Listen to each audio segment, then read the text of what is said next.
And we always play this game, Where in the World is Forbes Riley? So just to recap, some really fun things. I spent last week in New York City. It was my son and his twin sister's 21st birthday. So yes, nothing like having twins who can drink and like to. My daughter went to New Orleans with her dad to go on the what is my favorite drink search in New Orleans. I think they said they passed out like twice. I don't know. I don't want to know that part of the story. I don't drink. So it was kind of an irony. My son and I went to two different Broadway shows. And I don't know, many of you know that I grew up doing Broadway. First of all, dreaming of Broadway. I was 16 years old when I saw my first Broadway show, and I almost fell out of my seat just going, oh dear God, that's what I want to be doing. And then I got to do a couple of the plays that you see on Broadway, and it's just been an extraordinary life. I got bitten by this bug of the magic in a theater with thousands of people live and what can happen. So my daughter and I have been to a lot of them, both in the US and then over in London. They call it the West End, but my son hasn't really done that. So I found myself answering questions like, Mom, what is Broadway? And Broadway is not only a theater, but it's a concept. It's a street. And it was so exciting to share that with him. First show we went to was the Book of Mormon, which now, I took my daughter to this when she was underage. She was 12. No one explained to me that the profound use of the F word and dildos was going to be part of a show that my kid was sitting next to me watching. I don't remember the play because I was holding my hands over her ears. This time it was much more fun. And it's very provocative and it's very informative and very funny. And then we went to see Gutenberg. Now this is funny, and I'm going to promote this because they didn't ask me to. I don't get paid for it, but I love this. It is 2 actors on stage with 3 musicians for an entire Broadway show. And it could be the funniest, most talented thing that I have ever seen on Broadway. And my son was blown away because the 2 guys walk out on stage, like literally saying things like, hey guys, like this is the first time we're doing the show. We know we're on the wrong side of Broadway. We're here to raise some money. My son thought it was legitimate. That's how good they were. And then they break out into song and they do this entire play as though they are pitching the play to producers. And because they don't have cast members, they use baseball caps. So at some point, the baseball cap is the old guy, and then the young girl is the other baseball cap, and the other one is, and it's just magnificent. It was Josh Gad, who we all love as the snowman in Frozen. And I cannot wait to interview him on my show. I fell in love with him and the talent, and yay for them, just putting this crazy spin on Broadway. And so I had a wonderful week in New York. I highly recommend, if you've never been in New York City, it's still beautiful and wonderful. And the stores and the shopping and the color, and Christmas in New York is something very special. See, when I was younger, I didn't have a whole lot of money. And one of the many jobs that I lucked into, because I love Broadway so much, was these kids from Texas would come up as a high school class, and they were looking for a tour guide to give them a tour of New York. And then they would give you like 5 or 6 Broadway tickets because they'd go to see these shows. I was over this for 10 years. I couldn't wait to Christmas because I got like 5 Broadway shows and I got to give my tour of New York. And it really, this is like 30 years ago, brought back some massive memories hanging out with my kid. The last thing I'll say is, if you've got children, which means more than one child, you should, as a parent, devote time to one alone. Some of my best memories, I love hanging out with my kids together, but it's usually like them against me or them with me or whatever them is, especially if they're twins. By themselves, it's the most unique, amazing experience. So happy birthday to Riker and McKenna. 21 is a distant memory for me, but I wish you all the best in your very long life ahead. Get a little teary about that. And now tomorrow, apparently I'm going to New York for a day. I'm not, sorry, going to LA for a day. I'm shooting a TV show. And then my next guest is going to hear this. He's going to love hearing this. Joshua, y'all know my husband, Mr. Fitness over here. He got a job, get this, where he is Arnold Schwarzenegger's body with a young Arnold Schwarzenegger head imposed on it for a State Farm commercial for this year's Super Bowl. But so that means Joshua is Arnold. So Marcus, that's what a better introduction. Marcus is a phenomenal entrepreneur. You're going to hear about his 8 to 9 figure journey, how he helps other people, but he's also been a fitness cover model. I did some research. Dude, take your clothes off because you look so good. Marcus, welcome to the stage, my friend. Say hi to everybody. They're all, I got tons of people watching you live. Hello, everybody. Excited. Hello, Forbes. So great to see you. Thank you for having me here. And huge congratulations for anybody who didn't see it. Forbes won this beautiful, prestigious award recently. She is the influencer of the year, and so well deserved, because this is not just social media influencer. This is the real meaning of the word influencer, which is what you are. Were you there? Influence people. Wait, were you at the ceremony? No, I was not. I don't need to be when I know the woman in front of me. So I'm so proud of you. Huge congratulations. Well, thank you very, very much. It's been a huge, beautiful journey, because we're going to talk about how you started and where you came from and how you rose to this level, because success does leave clues. Yeah. And I drop as many breadcrumbs as I can for as many people as I can, because no one really did that for me. Yeah. When I was growing up, I saw people on screen, and I had no idea how you got to be on screen. How you got to be famous, how you got to have the right clothes and the right, none of it. So I have experimented my whole life. And I realized that you can shortcut it for a lot of people, because a lot of people deserve to have their message and their stories out there. Yes? I agree. Yes. Yeah. And when I met you, we were both on a television show, thanks to the wonderful David Meltzer. I was immediately just struck. You have an aura about you. And I think you must know that. But there's a level of accomplishment and humility that I found very, very attractive, and thought, I want to know more about this man, and how better than to do it on Forbes Factor. Thank you, Forbes. And listen, it was really a beautiful thing for us to meet. And I absolutely felt that as well.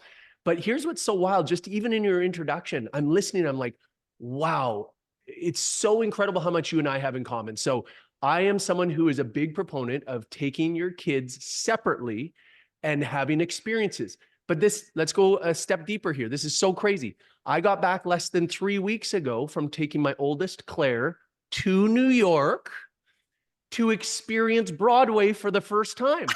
Oh, I should have called you. Oh my God. How old is Claire? Claire is 14, and we considered going to the Book of Mormon, but we had this hunch that it was a little bit too much. So we went to Harry Potter, and it was unbelievable. Unbelievable, the magic that they did on stage. And it was 3 full hours, which, going into it, I'm kind of nervous. I'm a tall guy. I'm like, am I going to be bored as anything? I'm not a Harry Potter head. But I absolutely loved it. She absolutely loved it. And we committed that the next time we do something like that, we're going to get into character together. I wanted to be wearing a cape. I wanted to go all the way. So we're going to do that next time. But I just love it. And that experience of just her and I, the memories we created, just her and I. And you're so right. New York is still so beautiful. And going around Christmas time or going around Thanksgiving like we did, it was unbelievable. All right, where do you live? Where's home? Vancouver, up in here in Canada. All right, well, we should rendezvous in New York. I didn't do the Harry Potter. I wasn't sure I'd ever want to. I did Lion King and a couple of the big ones. But now that you say it, I'm like, all right, I could go back and do that. It was awesome. I will tell you, you know what else we did? We did Madame Tussauds, the Wax Museum. The Wax Museum, absolutely. We took pictures with everybody. I can't wait to post them on my social media. I'm hanging out with Matthew McConaughey, and there's Angelina Jolie. And my son he'd never seen anything like that. He's like, if you look at them long enough, they look like they could move and talk to you. I believe it. I believe it. And your daughter would absolutely love that. Oh my God. How many kids do you have? I have 2 beautiful girls, and I am blessed with maybe the most amazing females on the planet. Oh, I love that. That's such a great dad thought. Oh, good for you. All right. So we look at you. I did do some research. I had no idea that you were on that many covers. That's just an extraordinary as a fitness guy. So let's take you back to square one. Where'd you grow up? I grew up just outside of Vancouver, British Columbia. And your parents emigrated? My father did, yes, from Lithuania. My mochita, that's my grandma, she escaped the Russians and then dealt with the Nazis, and oof, there is some history there. Wow. Have you written about that? Actually, my wife wrote my mochita's book, and they spent 7 years working on it together. And then unfortunately, my mochita just passed a few years ago. She would be turning 100 next week. Oh, I love this, because my history comes from the Ukraine. Okay. All my grandparents came from there. They all immigrated to New York, some to Brooklyn, some to New York. My grandfather, one of them was a butcher. The other, my great grandfather actually helped build some of New York, apparently. I missed out on that inheritance. But I got a set of hardworking, second generation parents who really laid a path for me to move their needle forward. They would have been very proud. They're gone about 25 years now. which is challenging. So you come here. What did your dad do? My father, he's a bit of an entrepreneur now. He's a money man, let's say. I'll be honest with you, I'm not very close with my parents, sadly. Okay. Love them and respect them for the role that they played in my life. But growing up, our family broke up really early. I was 7 years old when they divorced. And by the way, I just want to say this real quick. You guys are going to hear some of my backstory, but I am not my backstory. I own my backstory. I love my backstory. Of course, there's tons of pain and brokenness in it, but that's not who I am today. And I just want to say that because I know there's a lot of people listening who are going to be like, oh my goodness, that's a similar story to mine. And I'm hoping if you're still dealing with any of that, that you can see where I am today and go, man, there's hope for me to like get through this and really own your backstory. I'm going to tell you, we are absolutely cut from the same cloth. I have I have a lot of trauma in my backstory. My dad spent 3 years in the hospital. He had a horrible accident. We didn't have a whole lot of money. My mom was held up at the house at gunpoint. I can go on and on. Oh. And I look at my parents and I use them both in my speeches. I don't know how they'd feel if they were alive, but I talk about my mom, and the reason I'm in fitness is because she was always 260 pounds. She didn't go out. She had agoraphobia. She had other things, issues. And I do believe, and I love that you just said it and pre-framed it the way you are, because we walk the same walk. I love my backstory. Yes. And I love the negativity and I love the crazy positive. My dad was a magician and an inventor. And I've tweaked that, like we talk about, to serve me and my story moving forward. And I honor it and I love it and I don't want to be it. Yes. Oh, I love Forbes. So much the same story, because my father and I didn't have a relationship, but it's because of that I have the relationship I have with my children and with my wife. I'm obsessed with my kids. I'm obsessed with my wife. And I owe that to my father, not because he showed me a good example, but I just didn't want to turn out the way things turned out for him and for us. And again, not to slam my dad. I love my dad and I so appreciate that role he played. And he showed me what I didn't want. Well, you know, it's very funny because of my history and my journey. And I grew up as a very ugly little girl. I had braces for 8 years. I couldn't talk for 2 of them. I had something in my mouth. And I've turned all that around. I teach that now. I do a thing called Breakthrough so that people can experience exactly what you just said. So people who have alcoholic fathers or they've been abused. I have one woman in my world who's never really been kissed because she was gang raped at 12. Oh, no. And because of the work we've done together, and this is not a lot of my public work. People see me as a pitch person, an actress, whatever. But behind the scenes, I do a lot of traumatic healing. To get to exactly the sentence that you just said is that whatever the relationship was, and odds are it was not good. That seems to be more than not. Absolutely. But how do you become an amazing person?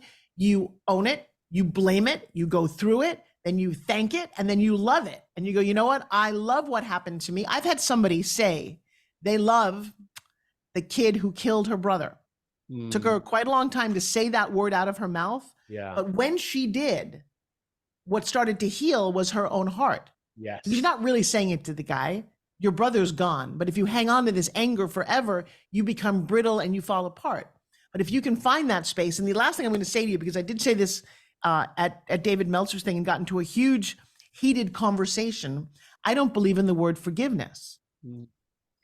David does. You know who else doesn't? Guru Dev. Guru Dev came in the next night and said, I don't believe in forgiveness. And David looked at me, he's like, and I'm like, babe, it's not your, you can process through it, but look where Marcus, you came from. So thank your dad and love your dad. And if he was this super rich, amazing, loving dad, you might be an idiot.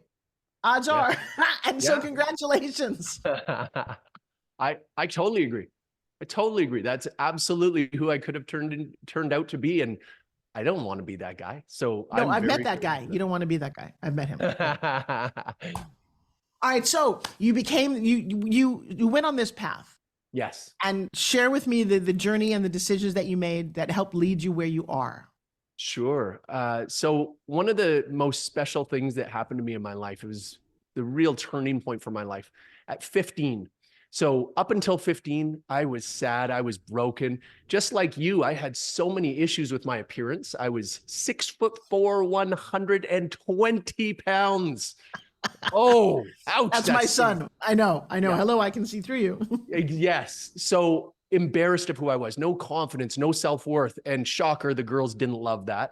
And shocker, the guys did, and not the way you might think. The bullies were all about me. But at 15, I had this beautiful revelation, and the way I talk about it and remember it, God really spoke to me and said, hey, you're about to go somewhere on a trip where no one knows who you are back home. So you can choose to be this person that the world has forced you to become, or you can be yourself, the one you really want to be. Because I know there's confidence in me. I know there's something special in me.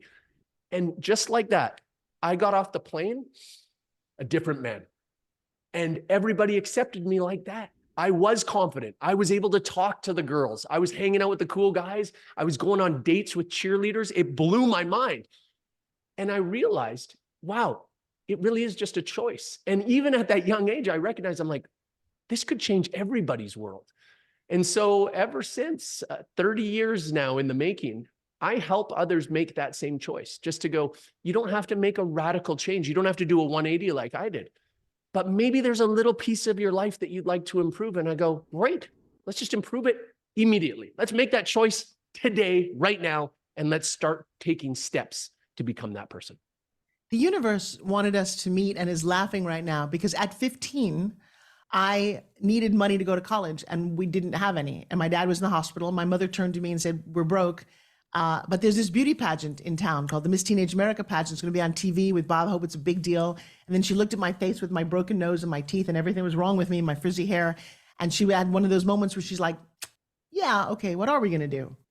And my dad's doctor overheard her say that and said, you know what, I'm going to fix your daughter's nose. And I have this before and after photo. And Marcus, as if by overnight, I went from being a very awkward, ugly girl by all beauty standards to a really cute kid. Within one, who knew one nose, my eyes got bigger, I cut my hair. I entered this competition and I won against all odds. Let me tell you something, this is not even a joke. The kid last likely to succeed anywhere won a beauty competition, didn't tell anybody I'd entered, went all the way to the Miss Teenage America pageant, and then had the worst week of my life. So it's a funny thing, I got there and they're like, y'all have the funniest accent. I remember saying like, what the fuck you talking about? I have an accent? So we talk in New York, what's wrong with you? And I was a different religion from everyone else in the 1970s. I got made fun of, scrutinized, and it was the worst week of my life. And congratulations to me, because I left that moment and said, you know what? Nobody should suffer like that. Yeah. If I can create a voice for myself and others, I will do it and I will use it. So it's a funny thing. These two little 15, 16-year-olds are running around going, I'm going to change the world. Yes. Oh, Forbes, that's such a beautiful story. And what I love about that, if anybody missed this somehow, there was this turning point in her life that she could have seen as the worst moment of her life. And like, and this, it's because of this, I can't succeed. And I've been in my shell the rest of my life. But she saw it as, no. This is the turning point for the positive. And I love that. And I'm so grateful that you made that decision and that you are the person you are today. And it's still that moment that was your turning point that I'm sure drives you so hard to today. Well, it is funny that those decisions that we made do continue to drive us. Yes. And you can choose the bad side of that or the good side. Absolutely. I have totally, and I don't know why Marcus did either, but I made a very positive decision back then to live the life I am based on that. I mean, I took it so much so about being prejudiced for something about you that you can't change, that when I got to college, I put the first black and white acting groups together at my school. And recently, 37 years later, somebody showed up at my doorstep with an award and said, we want to thank you for what you did. I'm sorry, back then it was on microfiche. I don't know how anybody found this, but the thought that you could do something in a small little world that has a ripple effect that affects people is something that I hold on to very, very dearly. That's beautiful. I know, crazy. All right, so now you're in a different world. You're a different guy. Yes. Do you ever feel an imposter syndrome? I did back in the day a ton, of course. And I think moments of that can creep in, but now I've reinforced it for so many years of like, no, I belong. And the fact is, I think everybody experiences imposter syndrome. And that's one of those things that makes me recognize, well, maybe we all shouldn't. Right. Right? Like if everybody, it's like everybody's experiencing oxygen. So should we be going, I don't know, I'm worried about this oxygen thing. It's like, no, like we've all got it going in and out. I don't need to think about it anymore. Oh my God, that's crazy. All right, fast forward a little bit, because what came first? You decided to be a fitness person or just got fit and it found you? I'm going to say got fit and found me. I mean, I just loved it. Working out, it transformed me so fast, and not physically. I mean, look how thin I still am. But I liked what it did for me up here. I liked the confidence it gave me, and it gave me discipline, and it taught me discipline, and it gave me structure. And every single day I could move towards a goal. And so I started to take a lot of supplements. I loved supplementation because I was going to always do it the natural route. And because of that, I had to learn. And people were starting to come to me going, hey, you're the supplement guy. Tell me some advice. And so I ended up having one of my first businesses was just a wall like this full of supplements in my bedroom. And people would come and sit on my bed, and I'd describe to them, here's how to take these supplements, here's what to do, and come back to me and see me later and tell me how it went. I was a natural drug dealer for a lot of years. And that was a lot of fun. And then it started to lead to a bigger business. And I started saying, well, how do I make this much bigger? And I couldn't do it in my bedroom. That was going to be too weird. So I moved into my first store, and that was going great, turned into 3 stores. But again, I wanted to go bigger. And the next step was to develop my own brand. And I really felt a calling to develop my own brand with integrity and to do it the way I wanted to do it. And that's what Magnum was. And I ran that company for just under 19 years before God said, you're going to sell that company now. And then he sent me a buyer, and I got to exit the company. It was unbelievable. During those 19 years, I've started other businesses. I've exited other businesses. I'm an investor. It's been an unbelievable journey. And I know I'm fast forwarding through a lot of great parts, but it brings us to today where I can spend time with amazing human beings like you, go to wonderful events and be invited onto shows with David Meltzer. And one of the things I hope people get out of this, if nothing else, is to go, no matter where you are today, that's not the path you have to be on for the rest of your life. You can radically change things by tomorrow. Look at Forbes and I. We were on paths that should have led to the dumpster.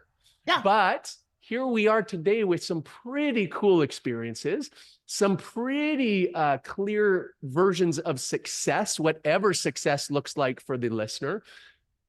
And life's pretty awesome. It is. Now, you got young kids. Tell me about meeting your wife.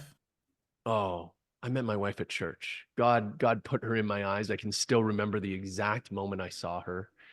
Oh, what a special moment. And it's so funny because my health and my crazy eating habits actually made her fall in love with me very quickly.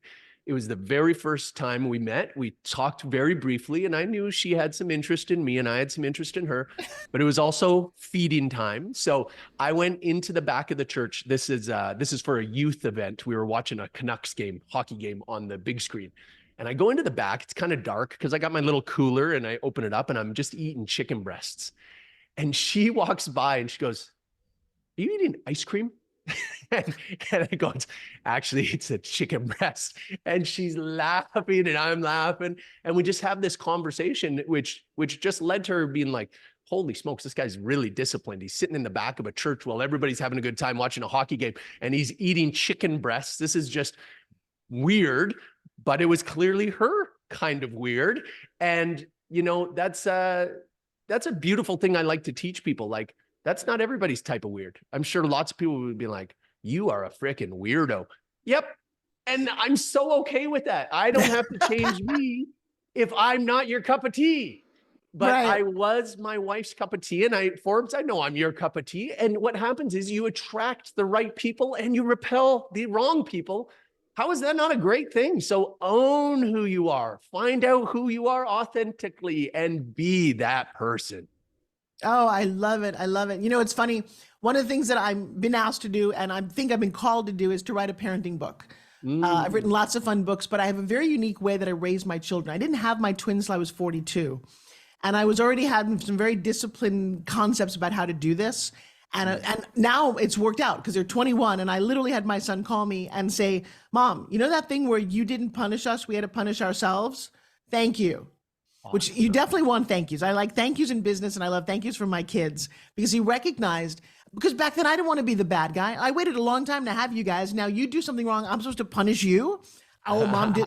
No. So I would say to them, you did this. It's not correct to do that. What's the punishment? And my kids go, okay, Mom, here's my cell phone for the weekend. Okay, I'll take it. Or I have to sit in the corner, whatever it happened to be. Because now he realized, like, Mom, there's kids in college, they just like run amok. They'll do everything. And that's because they don't have the self-discipline Yeah. to understand how to do, there are consequences to everything you do. And I don't think I realized it as profoundly, but when you get a thank you from your kid, you're like, that's pretty good. I love that. And another one that I love too, that you just might get a kick up, maybe we'll do something together, is how do you explain kids how to eat healthy? So the best thing for me was they were raised around Jack LaLanne. Did you ever get to meet Jack? I never got to meet him, but I spent time in circles just outside of his. Well, I'll tell you what, Mark Wahlberg is going to play him in a movie next year. That's very exciting. I spent 8 years with that man. I love that. I did 4 infomercials with him, grossed over $1 billion in sales. Phenomenal. And now still friends with his wife, who is 97 years young. She's amazing. Love it. And one of the things is I said to my kids, I think you'll appreciate this. I was trying to figure out what's the way to get them to understand about sugar and stuff. And I said, when you go to bed at night and you're a kid, you get a cut, you wake up the next morning, it's gone. Let me tell you how that works. There's little guys inside of you. They look like Bob the Builder. They have a little light on their head. They have a little cup for water. And you have to keep that cup filled with water or they don't do their job. Because when you go to sleep, they wake up and they start stitching you up and they clean out your poop and they give you your energy. Then when you wake up, but if you eat too much sugar, they're so sluggish they don't wake up. And then you start to pile on the extra fat, which should have been shoveled out a long time ago. So you want to what? One, make sure that you always got the cup full of water. To this date, my daughter will not drink a soda. She only drinks water. And I had to explain to her, she's like, did those guys have like yellow hats, Mom? She was 15 when she asked me that question. I got to tell you, I haven't told that story since they were 8 years old. But I used to tell it all the time. And then one time it backfired, Marcus. We're at an event and there was a woman who was rather large and she looked at me, she's like, Mom, her people are all sleeping. Uh-oh. So I love some of those crazy stories because I think it worked out really well. As I'm sure you've got all kind of parenting secrets that probably you and your wife do that other people don't traditionally do. Yes? Yeah, absolutely. Can I share you one fun one that I would love it. Yeah. So we've been doing really well in business over the years. And the very first time we had a big win, I wanted my kids to get to share in that joy. And so I was younger. And so I just gave them a nice little check. And it was exciting. And we went out for a big dinner and it was exciting. Well, praise God, there was another opportunity where it was another big business I was able to sell. And I'm like, well, I want to celebrate with my kids, but you know what? I don't want to just give them a check. So here's what I told them. I said, girls, something big is coming up. I'm about to sell this business. I want to celebrate with you, but I don't want to just hand you money. So here's what I'm going to do. I'm going to give you a 30-day window. As much money as you can earn outside the house, I'm going to put a 0 on the end of it. So I'm going to teach you guys, it's not just how much your top end is, it's profits. So you have to create some sort of a business. You have to come up with something and you have to go outside. So this is not in the house. This is not doing your chores. No. You have to get out there and you're going to learn something, but you're also going to learn about profits. You're going to learn about costs. You're going to learn about margins. They learned Excel spreadsheets like frickin' champs. It was within about... Wait, how old are they at this point? They were, oh man, I want to say 11 and 9 or 12 and 10. Guys, I've got a lot of people. I've got Jade and Carla and Noreen, a lot of my friend people watching. Randy Joe is on in Vernon. I want you to listen. They were little when you did this. All right, so what did they do? So it was maybe 3 or 4 nights later, they came up with, they're going to make artisan hot chocolates.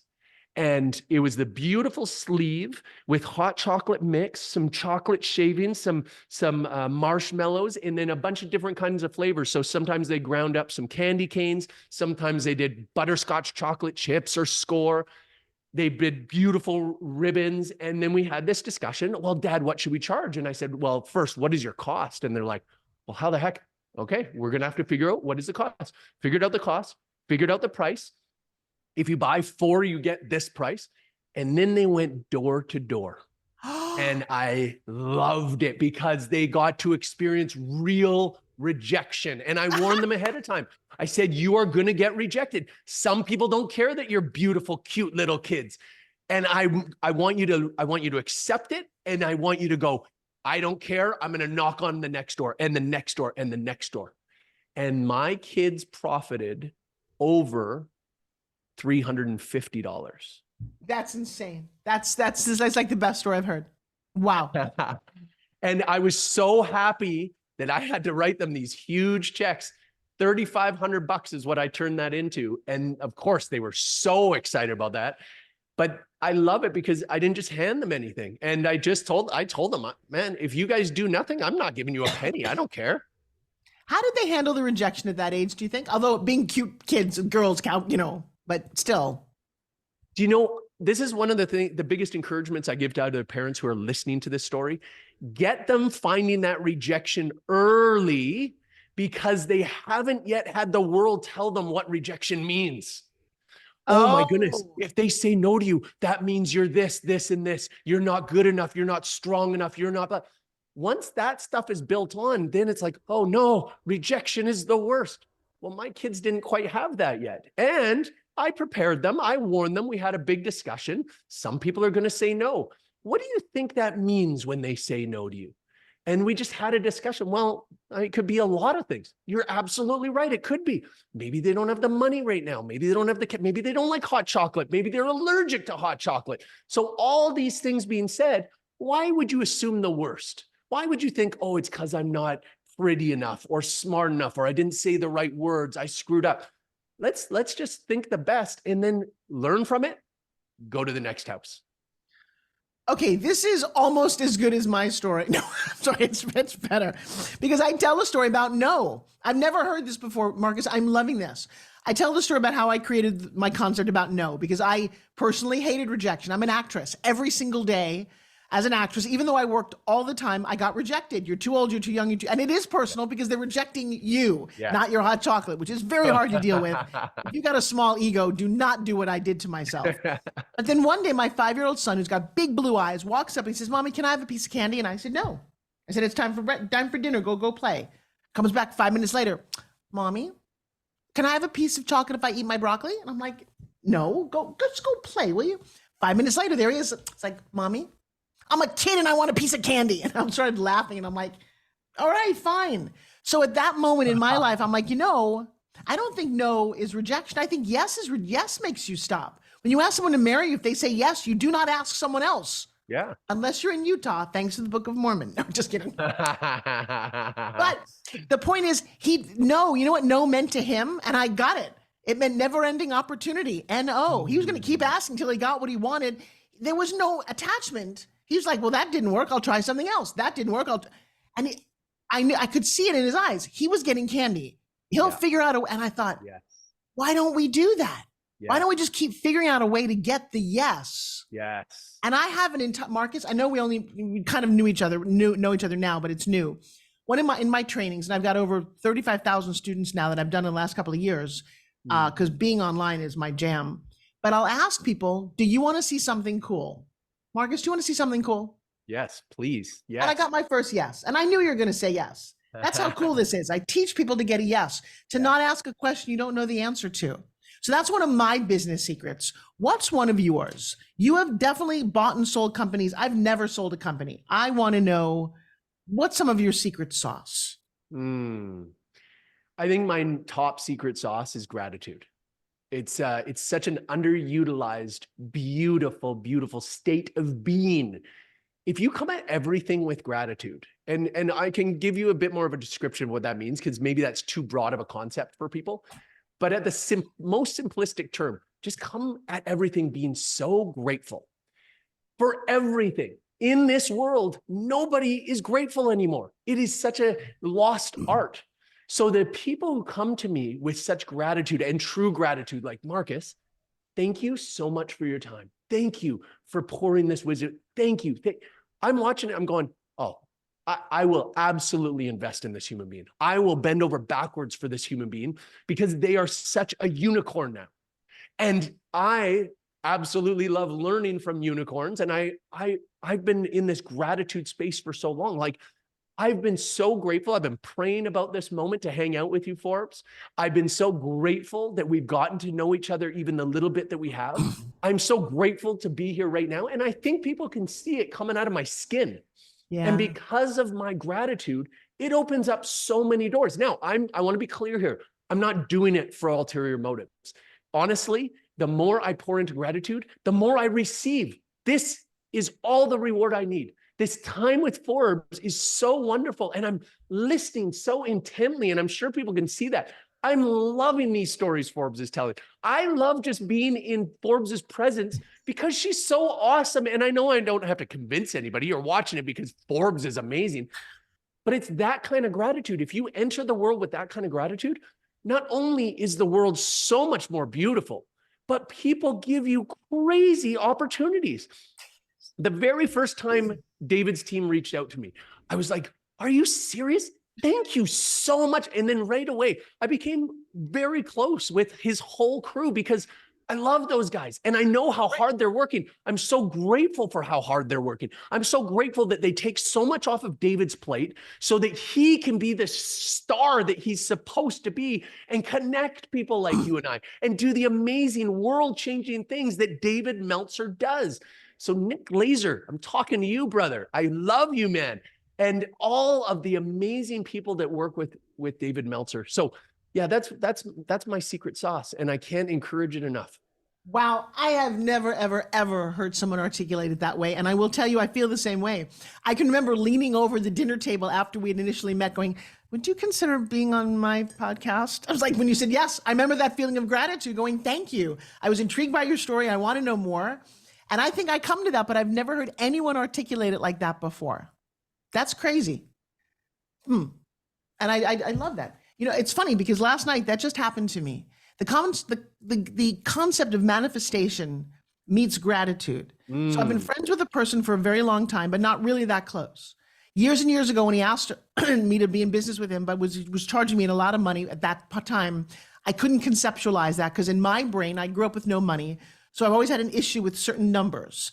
And now people are charging me or want to be involved with me for 10 times that. So what was 10,000 yesterday is now 100,000. And I'm still going, this is fascinating how the world is changing and the values and the numbers. But I grew up in a time when my mom wouldn't buy us a $10 t-shirt, but would buy two $1 t-shirts. It was like, so yeah, working to come over that has been definitely one of my challenges. And getting money has not been ever the issue. I became a millionaire at 27. It's how you spend it or how you hold on to it or what you do with it that's always been a little bit of my history that even though I'm breaking through, it just like pulls at me sometimes. Oh, I feel you, Forbes. I fully get that. I mean, we have money, but we both, my wife and I both, because we grew up poor, we're like, we got tight fists on that stuff sometimes. It is fascinating how I reframe some of that though. Yeah. And my son experienced some of that too. And I love that we're talking about this because one of my big fears was to spoil my kids. I want to spoil them and then I don't want spoiled kids. So how do you make that, like you went out and taught your kids business? Mine both have that same, you know, my daughter runs a multi-million-dollar company. My son's in the college of his choice getting hundreds. Awesome. That work ethic has been interesting and it's fun to meet someone of a like mind. But so I'm the funniest thing. I love the universe. I'm fascinated by, you can call it coincidence, manifestation, faith, it doesn't matter. To me, it's all the same thing. It's a very blissful place to be. So I was on the plane flying home and this person's Instagram popped up and I had just seen him a couple of months ago and he was very sweet to me, but now he's gotten so big. Like he's hanging out with the Floyd Mayweathers of the world and traveling on private jets and just blowing it up. And he was doing a TV show and I was just, without a sense of envy at all, that's not what was going on. I was just like proud of him. But, you know, I would love to have circled, and I'm sorry I couldn't have seen years ago how to be in business with him. And I left that thought out there in a beautiful way. 6 hours later, I walk into my front door after traveling home from New York, being grateful that we missed the storm, both in New York and Florida. Missed the storm totally. My son is home and he's safe. The phone rings, and it's this guy. And this guy says to me, hey, can you, on Wednesday night, fly from East Coast to LA to be a guest on my TV show? It's only this one time. I would love to have you there. And I'm like, who did this? Come on, somebody's like working overtime here. What angel just said, all right, let's make this happen for her? And I swear it's beyond magnificent because I recognize the joy of the coincidence, of the manifestation, and being grateful that because guys, it's really important. The more you do this, the more opportunities come to you, how you handle them. And I know that you directly feel that. And I love that we have David in common because the other thing he did was he let me speak at that first dinner. You saw the second time I did. The first time, because of that, I ended up in Guru Dev's environment. And I'm like, I went to an event where there were 500,000 people in DC as an honored guest because of David Meltzer, Wow. you know? Wild. Yeah. So talk to me about completely changing because I don't have an hour, I don't have hours, I have an hour. About play a bigger game. What does that mean? How did it come about? And tell everybody what you're up to. Oh, thank you, Forbes. This is what I've been called to. I've never been more excited to do something in my whole life. And it's truly my life's work that God has been leading me to this time. It's a community. It's a community for people who want to play bigger game in life. I run into so many people every single day, and I know you do too, where they feel a little bit stuck. Like I'm being called to do something more. I know I should be doing something more in life. There's more in me to give, but I don't know what to do with that. And I was once that guy. And just like you, Forbes, I didn't have mentors in my life, and I had to figure it out on my own. But can you imagine if a David Meltzer came along way back then and said, hey, Forbes, why don't you come hang out in my circle? Let me make some introductions to you. And if you just spend time with me, guess what's going to happen? You're going to learn about business. You're going to learn about mindset. You're going to be in the right circles, and more opportunities are going to present themselves every single day. That's what playabiggergame.com is. It's a community for people who should be, could be, want to be, are being called to play a bigger game in life. And it's a community that's going to surround you with bigger thinkers, unbelievable leaders teaching you incredible things in their given space. And by the way, Forbes, I would love for you to come and do a little talk on absolutely anything Forbes would like to talk about, because you're amazing in so many categories. But what's so beautiful is now we've got this group of people who are just lifting each other up, who are challenging each other, pushing each other to live bigger. And it's so clear what happens. If you spend time around big thinkers who are thinking positively, who are loving, it will wear off on you. It rubs off on you so quickly. But if you choose to spend your time with negative Nancy's and in dark pools, in dark rooms, guess what? Your light gets dimmed. So before that happens, please come at least take a peek at playbiggergame.com. Schedule a discovery call. It's free. We'll get to talk about if we're the right fit for you, if you're the right fit for us. And if you get invited into this community, it will change your life.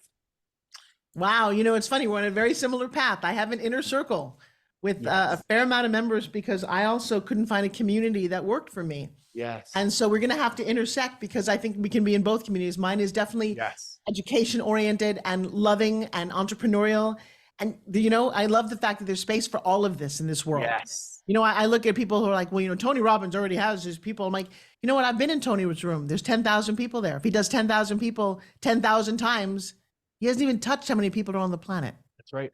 So I love that. And you also have a very male and female energy at the same time, which I do as well. My masculine definitely plays overtime sometime.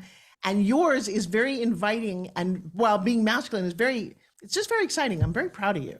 Oh, Forbes, thank you for recognizing that. That's a real gift from God that I have the manly side of me. I love that. I own that manly side, but I was raised in a house of only women. And now I live in a house of only women. I got my wife, I got my 2 daughters, and I got a female budgie. So I know how to balance that estrogen side. And if anybody's listening and they're like, yeah, but Marcus is a little too masculine for me. Listen, we have so many amazing female leaders within playbiggergame.com as well. So it's not just Marcus time. And I also want to encourage everybody. This is not just about playbiggergame.com, but this is Forbes Inner Circle as well. I know there's a lot of people listening who are going, I've never been in that kind of circle. What does it even look like? And I'm nervous to take my first step in there. My encouragement to you is just take one step. Come to discover it a little bit. I'm sure Forbes has something that's very similar where you get to have a peek in. You can have a little audit if you want. Your life will change so fast. They're not abrasive. You don't get there and people are like, no, I'm going to shake you and we're going to change your life. No, this is like putting your toe in the water, find out how warm it is. And when you're ready, put your foot in. It's going to be wonderful. And if at any time you're ready to dive in, great. We've got lifeguards. We've got other people in the pool to support you. It's going to be an amazing experience. But to people like Forbes and I, this is the most obvious answer. Just spend more time in these pools because you're going to learn how to swim. Well, speaking of crazy pools, I'm going to invite you, as I did David. There's only very few invitations here, but on January 3rd, I run a mastermind. I had a big mastermind for the last 3 years. On January 3rd, we're doing Naked Mastermind. Whoa. I will leave it. It's kind of what you think and not. But yes, when you show up on the Zoom, you will not see anybody wearing clothes, which is like, how's that possible? Last year, Brad Lee came in and he stayed. We only do it one time a year. It's a very unique, exciting environment. And I'm going to tell you, you guys want to join us. I don't even have the link for it, but I would love if you would look at his face. He's like, huh? So just take it on face value. You will not be embarrassed, but you will be, in fact, very delighted. Wow. And very surprised by how many people. There'll be about 500 people there. Wow. Naked Mastermind. So I'm going to extend a public invitation because I think you could kind of rile the audience up a little bit. Look at him, Isana.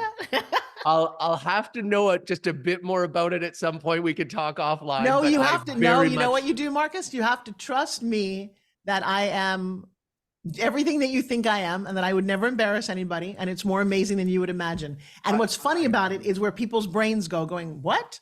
And so it is a level of trust. Yeah. And no, you don't get to peek inside. I'll send you an invite. Don't worry. We'll talk about it. Hey, are you still in the supplement business? Is that part of what you do? I have investments in this space still, but the main business, no, I've sold. I'm free of it, and I'm wishing them and praying for them every single day that it's a massive success for the new owner as well. But no, God has cleared my plate to do this, and my book comes out in spring, which I'm so excited about. And it's called Play a Bigger Game. And it's all of the life lessons, the mindset tools, the strategies that I used to play a bigger game in life when I was certain I was not going to be able to play any type of a game. Oh, I love that. All right. Well, then we're going to have to trade books because you're going to read the Forbes Factor. Forbes. Yes. Yes. What an interesting synergistic path to meet a very handsome male version of me. Between you and Joshua, I'm not sure which guy I'd like to be, but either combination of both. What's one thing that you can tell us about love that we may not know? Oh, yes. Love can actually change the world, your outer world, your inner world immediately. If you start leading with love, and I know that can be a big concept for people to hear, but I've really changed over the last few years to lead with love. And not everybody is going to accept that love, just like not everybody likes my cup of tea.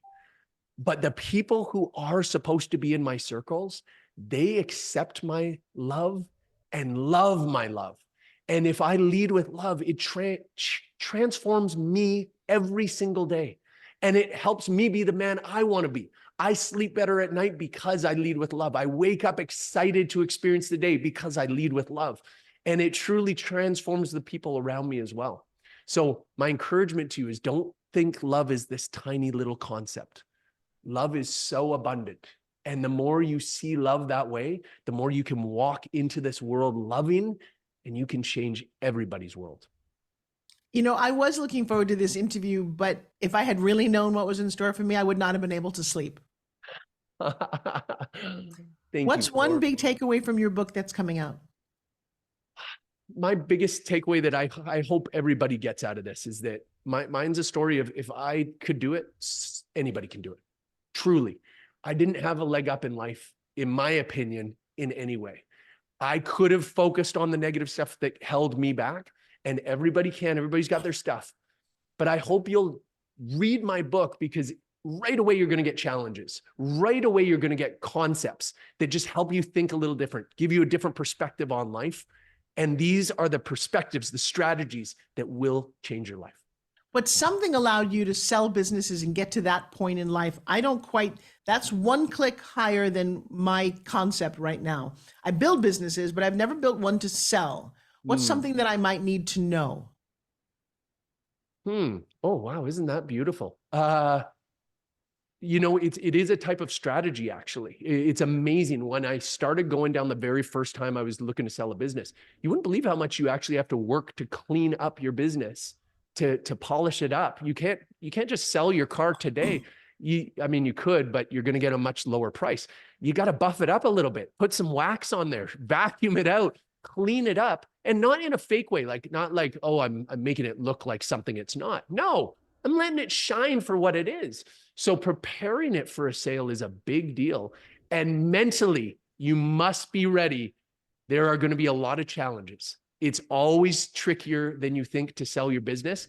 And you make sure you recognize you have so much of your identity connected to your business. This is a big problem for many entrepreneurs who were business operators for many years. And there were so many moments, especially selling my business after 19 years, that I go, holy smokes, I think a lot of people would lose their mind at this moment. Yeah, I own a television studio that I built from the ground up that I love. And I had somebody walk through it the other day because we're thinking of selling it. And I almost went to throw up because they wanted to move walls and change things. And I'm like, this is my child. What are you doing to my kid? Must be like watching your daughter go down the aisle and marry another man. So I think that'll be interesting as well. The growing pains. Marcus, I have 101 more questions. So either I have to invite you back or write a new book with you called How to Sell Your Company and Exit Richer. Ooh, I love it. Yeah, I know, right? I'll do the interview. You do the answers. And there's a book, I don't know, in a weekend. I love it. Yes. We have 1 minute left. Marcus, thought for the world for 2024. Well, I want to start by just saying, Forbes, thank you so much. I have loved this time with you. I'm so grateful for being here with you. I think you are amazing. I think you are absolutely changing people's lives every single day. And I'm so grateful that I got to be part of this today. And for anybody who has heard this, if my words have touched you at all, will you please reach out to me? Hit me up on social media. Hit me up at playbiggergame.com. There's a free discovery call. Just come check us out. You will love what you experience. We would love to be on that journey with you. I would love to spend that time with you. God bless you, everybody. Thank you. Final 2 words for you. Naked Mastermind. My crew over here is going, we want to see him on January 3rd, and you can bring your wife and kids. That should give you a clue as to what we're up to. Marcus, this has been once in a lifetime meeting. And thank you so much. I feel very blessed. I feel an immense sense of gratitude, not only for you, but for everyone listening today and recording wise. And thanks to all my guys in Arizona for making my show happen for over a decade. You guys have been listening to the Forbes Factor. We focus on health, wealth, and happiness. And today you got a dose of all 3. I'll see you next time. Bye-bye, everybody. All clear. Thank you. Thank you. What a great show that was. We are still live. Yeah. Thank you. Mwah, appreciate you guys very much. To everybody listening, Noreen and Joel and Carl, they're listening from all around the world. Thank you guys. And I will say goodnight to you real quick. And oh my God, I don't think I expected that. Did you? No. It's just Forbes. us now. Forbes, that was so